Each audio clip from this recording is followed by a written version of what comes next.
Nobody's gonna believe me when I tell them I paid $100 for this. What's going on, guys? Ishin here from CZeroMedia. In today's Datsun build episode, I took out the OEM seats out of the 280Z to install this $100 seat from eBay, which includes shipping and seat rails. So you all know that I'm a function over form kind of guy, always have been, always will be, and I will never ever skimp out on safety when it comes to cars. But for this Datsun 280Z, for the first time in my life, I have a car that is form over function. When I was looking to upgrade my old seats in the Datsun 280Z, I was looking for something that was cost effective and something that looked good. I didn't want to put in something too modern. For example, this seat I have here for my RX-7 race car, right? I got here the Pro Drive seats by Sparco, and before you guys ask me, yes, these are authentic Pro Drive seats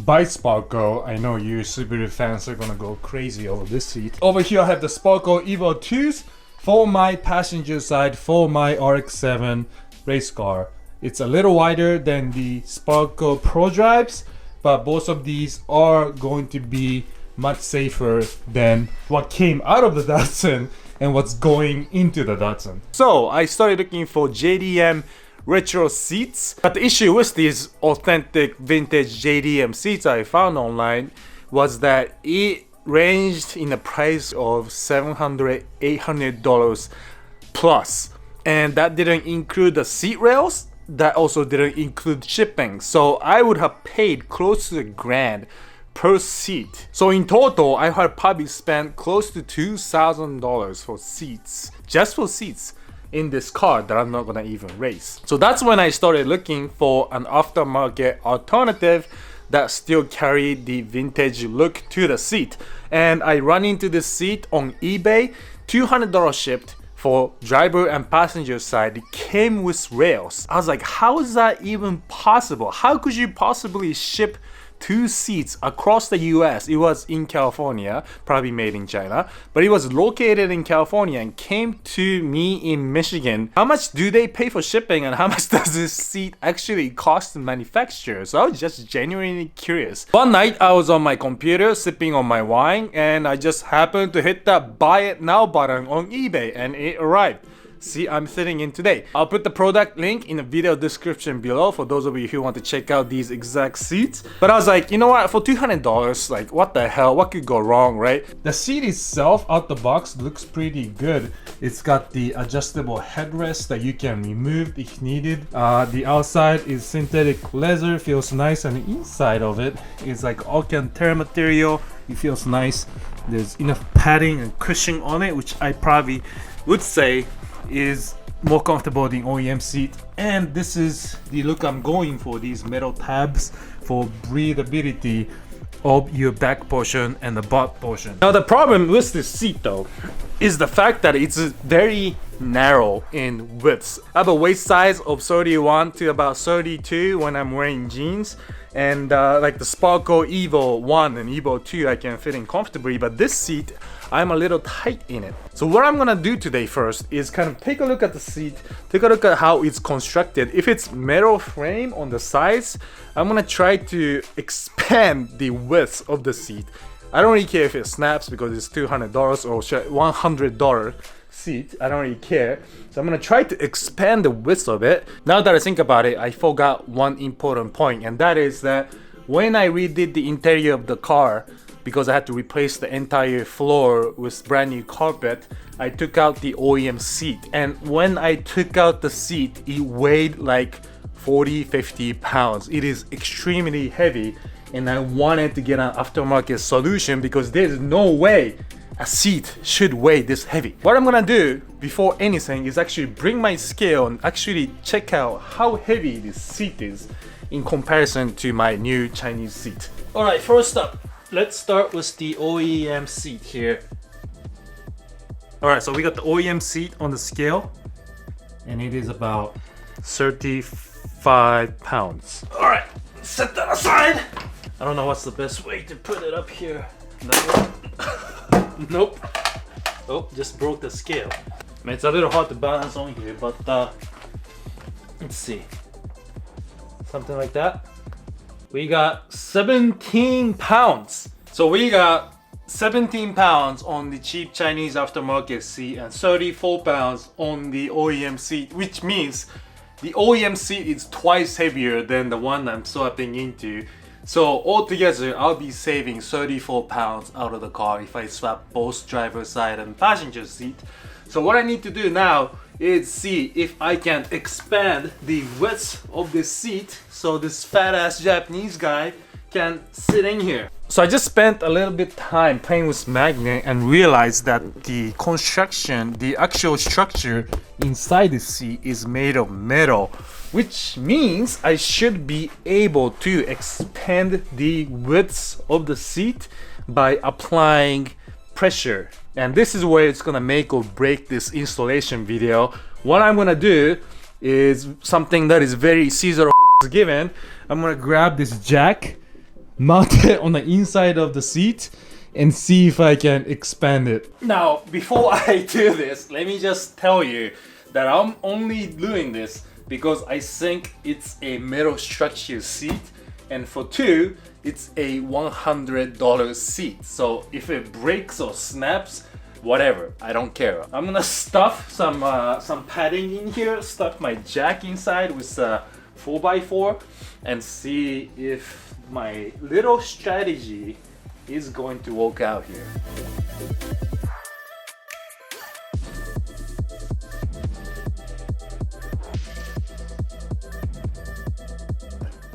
I definitely feel the pressure getting applied, and it is definitely expanding. Yes, this might work out. Let's. I wish I could apply heat, but I don't want to go through the hassle of removing this leather and rewrapping it. So I'm gonna apply just a little more pressure. I don't want to get too confident here, right? Because I don't want to break anything. I'm gonna apply a little more pressure, leave it for 5 minutes, come back to it. So while that's doing that, I got here brand new wooden steering wheel from NRG with a Datsun horn that I'm gonna swap in to go into the car. And a little teaser here, guys.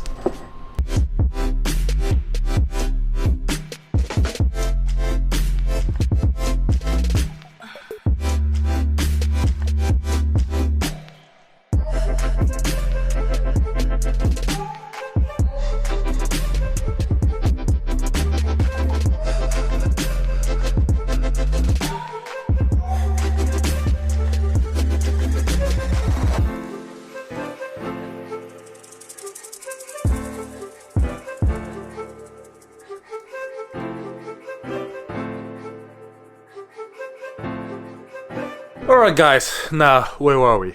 Look at this beauty though. Ooh! Wooden steering wheel, I loved it. I love the look, I love the feel. Yeah. Alright, and let's see if my little trick worked.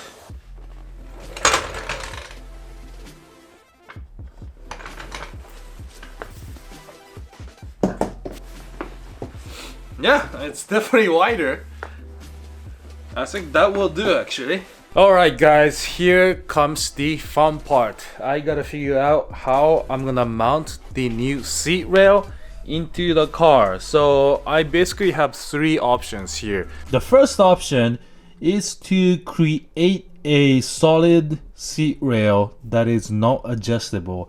Maybe adjustable in height by adding spacers. I was basically going to cut these up to length, make some bends so that it matches the stock rail profile, and then run this across so it's a square seat rail setup. Option 2 is to use these rails that the seat came with, but to be honest, I want to avoid using these as much as possible because I don't know how strong these metal pieces are. Option 3 here, I just realized, is that these seat rails seem like it can easily be removed from the seat. So what I'm gonna try to do, I think, is remove these seat rails and see how far off these mounting points are. There's one bolt up front, there's another bolt in the rear. I'm gonna see how far that distance is in comparison to this aftermarket seat. If it's a little different, I'm just gonna drill a new hole in the upper rail and mount that to the aftermarket seat.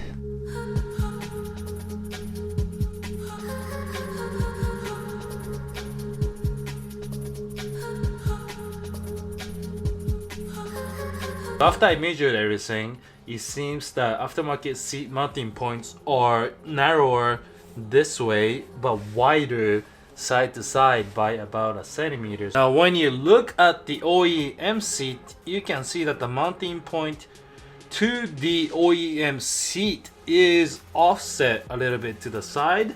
So I'm gonna see if I can come out with a creative way to offset this the other side on both sides of the rail to compensate for the difference in width.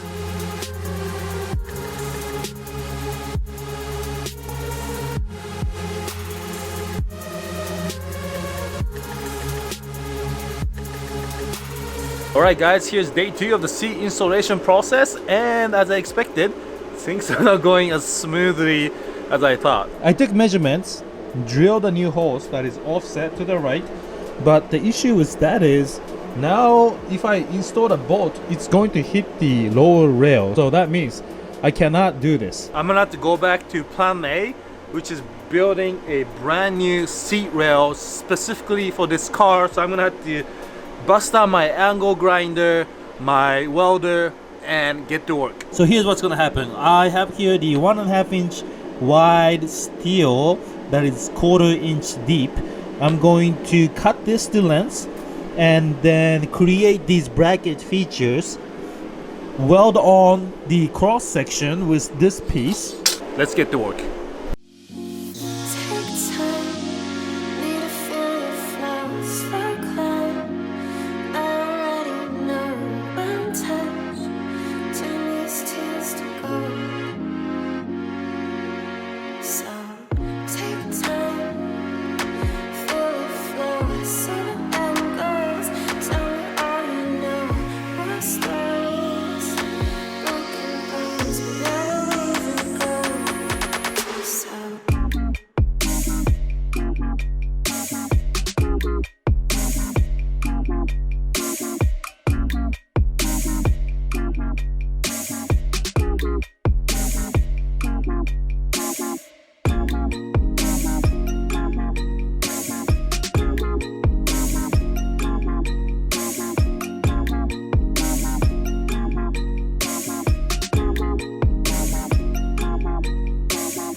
So I was in the middle of making the seat rail brackets, which looks pretty good so far, the mock-up at least.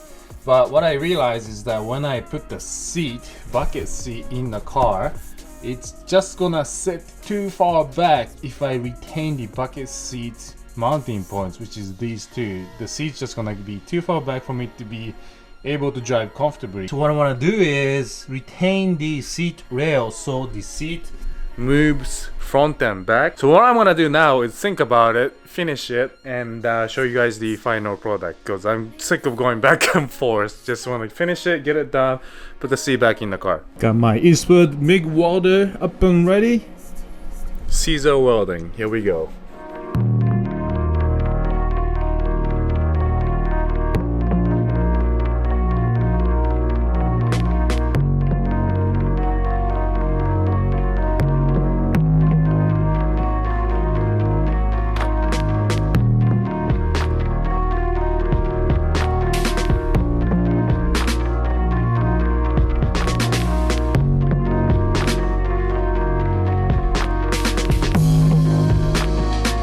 Alright guys, so after like 2.5 days of working on this thing, it is finally installed. Took way longer than I expected, but I wanted to make sure I got things in there correctly the way I wanted. So the seat's in there. I think it looks very well for $100. I don't think anybody's gonna beat me when I tell them that I only paid $100 for this seat, per side that is. I ended up installing the seat rail. So the seat is actually adjustable back and forth, which is a nice feature to have. Height wise, I already sat in it and I think it's a little bit lower than stock, but not much lower than stock. I still almost hit the ceiling with my head, or should I say my hair, which is about like an inch in addition to the top of my head. But the seat looks great. As for the passenger seat though, I decided to keep the stock seat, which was re-padded and re-wrapped with leather, so it's in perfect condition. First reason why I wanted to keep the stock in the passenger seat is because this racing bucket seat is so narrow as is for the driver's side that I didn't want to put the narrow seat in the passenger seat and for the passenger to be uncomfortable. And for two, it took me, like I said, almost 2.5 days to install the driver's side, so I didn't want to do that, repeat the process and waste 2.5 days in the passenger seat just for the seat to look good and be uncomfortable for the rider. So overall, I am very happy with this. It feels solid in there. I can't wait to take the car out for a spin. But that's it for today, guys. Let me know what you think. Would you ever install eBay seats in your car? Of course, I'm not talking about a race car, just a fun little street car that you take to the grocery store and back.